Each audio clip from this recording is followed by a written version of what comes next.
कौन समझाए तेरे को? फूल वही है, बस एक लाइन बदल गई, इधर जाना था पहुंच गया उधर, गलत मार्ग की ओर चला गया।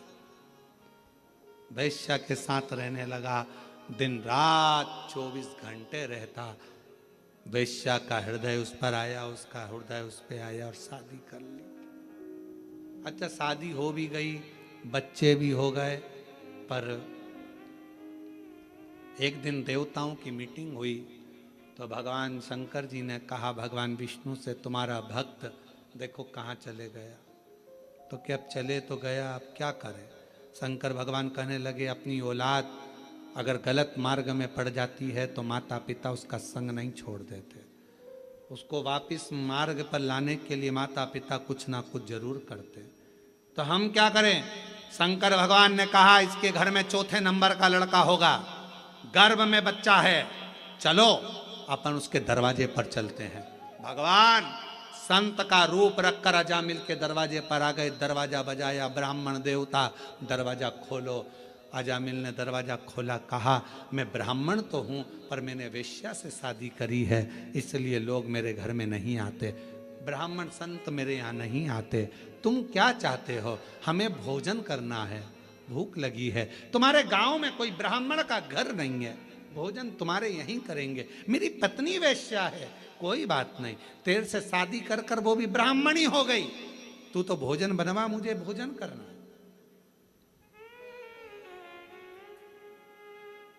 अजामिल कहने लगे, भोजन तो करा दूंगा, मना नहीं है, पर दक्षिणा नहीं दूंगा 1 रुपया भी। शंकर भगवान मुस्कुराकर भगवान विष्णु की ओर देखकर बोले, दक्षिणा की चाह तो हमको है ही नहीं, और दक्षिणा रखने के लिए हमारे पास जेब भी नहीं है, हम तो कर्पूर गौरम कर्णावतारम संसार सारम, हमें नहीं चाहिए। फिर सोच लो, दक्षिणा नहीं दूंगा, हाँ मत देना, चल भोजन करा। अजामिल ने अंदर पत्नी को आवाज लगाई, भोजन बनाओ, ब्राह्मण संत आए भोजन करेंगे। संत भोजन करे, जैसे ही भोजन कर लिया, भोजन करते से उठ के पेट पे हाथ फेर के शंकर भगवान बोले, अब दक्षिणा दो। इतने में अजामिल बोले, मैंने पहले ही किया था, मैं दक्षिणा नहीं दूंगा। शंकर भगवान मन में संत के वेश में बोले, भैया दक्षिणा बिना तो भोजन लगेगा नहीं, भोजन हम बिना दक्षिणा के तो जाएंगे ही नहीं, क्या दक्षिणा चाहिए? शंकर भगवान मुस्कुरा कर बोले, तेरी पत्नी के गर्भ में बच्चा है, दक्षिणा में बस हमें इतना सा चाहिए कि बच्चा जन्म लेना, इसका तू नाम जो रखेगा नाम नारायण रख देना, और कुछ भी दक्षिणा में नहीं चाहिए, केवल नाम नारायण रख दे और कुछ नहीं चाहिए। अजामिल हंसकर बोला, इतनी सी दक्षिणा, ठीक है, नाम रखता, कुछ भी रखता, नारायण रख दूंगा, नारायण नाम रख दिया। देखो भगवान को बदलना होता है तो कैसे बदलता है, नारायण नाम रख दिया। नारायण बड़े हो गए, समय आ गया बड़े, और जब नारायण बड़े हो गए, समय आया, अजामिल बूढ़ा हो गया, यम के दूत दिखने लगे, अंतिम अवस्था आ गई। देखकर दूतों को घबराने लगा, बेटे से प्रेम बहुत था तो आवाज लगाने लगा, बेटा नारायण, बेटा नारायण, बेटा नारायण, जल्दी आ। नारायण नारायण नारायण नारायण पुकारने लगा। जैसे पुकारा, बेटा नारायण तो नहीं आया, पर वो विष्णु भगवान नारायण जरूर आ गए और उसका उद्धार कर कर चले, उद्धार कर कर चले। भगवान अगर कृपा करता है तो कैसे? हमारे पूर्व का प्रारब्ध, हमारे पूर्व का कर्म हमको परमात्मा के करीब में लेकर जाता है। याद रखना, ईश्वर का संग मिल रहा है, कथा मिल रही है, मंदिर जा रहे हो, मंदिर में 1 लोटा जल चढ़ा रहे हो, समझ लेना हमारे पूर्व का कर्म अच्छा था, भगवान के करीब में पहुंच गए।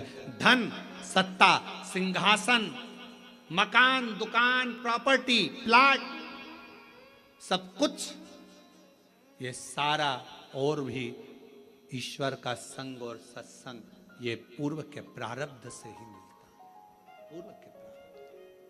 और कोई पिछले जन्म के अच्छे कर्म मुझे बाबा तेरा साथ मिला, कोई पिछले जन्म के अच्छे कर्म मुझे बाबा तेरा साथ। तो शिलाद मुनि ने कहा आने में इतनी देरी लगा दी। भगवान शिव कहने लगे समय, भाग्य और कर्म ये तीनों की श्रेष्ठता होती है तब शिव आते हैं।